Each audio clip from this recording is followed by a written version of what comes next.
Sehingga organik itu sebetulnya adalah kepercayaan.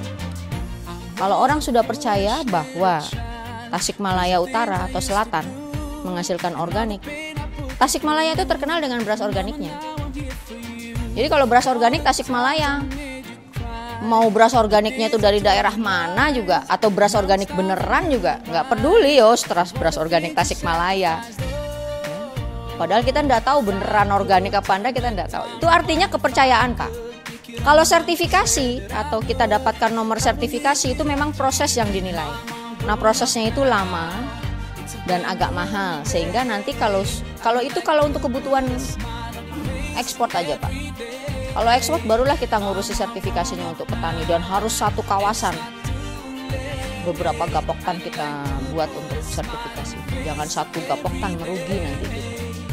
Dan itu bisa dijual mahal kalau ekspor. Kalau kita untuk pasar lokal aja nggak perlu sertifikasi, nggak apa-apa.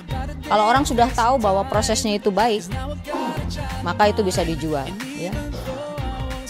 Ini sebetulnya yang kita namakan pertanian organik berkelanjutan berbasis internal input. Jadi tidak ada internal dari input dari luar. Tetapi hasilnya kudu dijual ke luar. Jangan dimakan-makan kita sendiri gitu ya Pak ya. Kadang-kadang petani yang cuma punya 0,5 hektar tuh disimpan aja. Tapi baik juga Pak kalau memang sistemnya harus kawasan Bapak. Dengan kawasan itu akhirnya internal input itu menjadi tersedia. Kalau tidak kawasan memang misalnya satu desa itu sudah cukup menyediakan internal input. Tapi kalau satu dusun mungkin belum cukup ya. Kadang kayak pakan ternak kan kita tetap harus ngambil dari luar. Tapi kalau satu kawasan insya Allah apa yang ada di situ itu bisa digunakan untuk dimanfaatkan sebagai pakan, input untuk pertanian dan sebagainya. Nanti ada suatu saat misalnya di sini juga dibuat semacam percontohan gitu. Ada khusus petani yang menghasilkan bibit saja. Karena bibit yang paling cocok di daerah situ adalah bibit yang dihasilkan dari daerah situ. Bisa kita coba Pak nanti yang dari Dinas Pertanian itu mungkin bisa melihat di Tasik Utara itu yang cocok jenisnya apa. Cibogo kah, Sintanur kah, Pandanwangi kah, IR64 kah gitu, atau Impari kah gitu ya. Nanti yang mana yang cocok sebetulnya itu yang cocok untuk daerah tersebut. Nah nanti kita pilih berasnya yang bagus, kualitasnya pulen. Nah, akhirnya nanti ada beras organik Tasikmalaya. Sebenarnya tanaman, mau jagung, mau rumput gajah yang tanaman pakan ternak, mau umbi-umbian, mau tanaman pangan itu membutuhkan tidak hanya NPK, tapi dia membutuhkan mikromineral.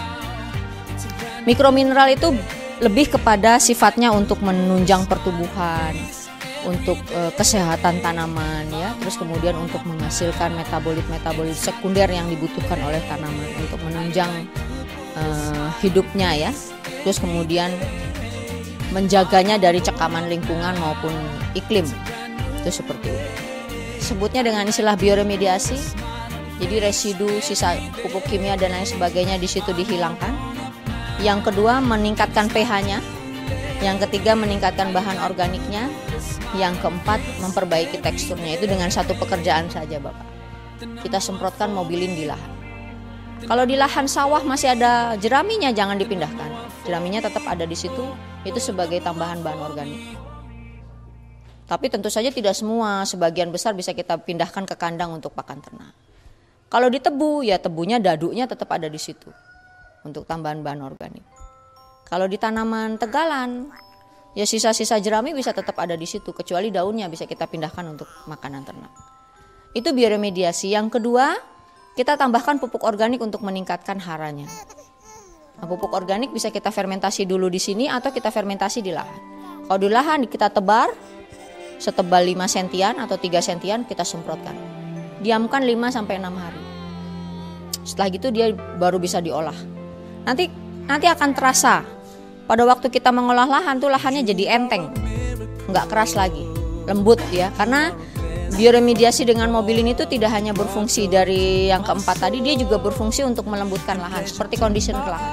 Seperti kita menggunakan conditioner untuk rambut kita, ya.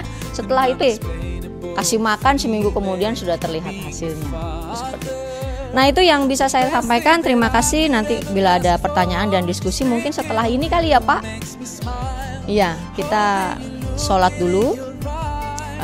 Nanti kita bisa berdiskusi. Terserah Bapak, katanya kalau Pak Amang bilang mau curhat, mau tanya, mau diskusi, mau apapun gitu, selama saya masih bisa membantu, insya Allah kita bantu. Nanti kita coba lihat kandang. Mungkin ada beberapa hal yang bisa kita kembangkan begitu ya. Mungkin dari saya. Terima kasih. Assalamualaikum warahmatullahi wabarakatuh.